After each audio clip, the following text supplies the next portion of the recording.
Hello, fourth grade bass players. This is a tutorial on French folk song.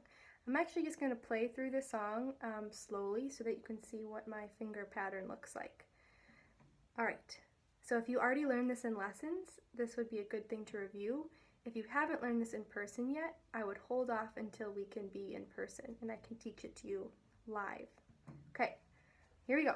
Starting on high D, this is French folk song, and I'm going to kind of zoom in so you can see my fingers. All right, here we go. 1, 2, 3, ready, and go.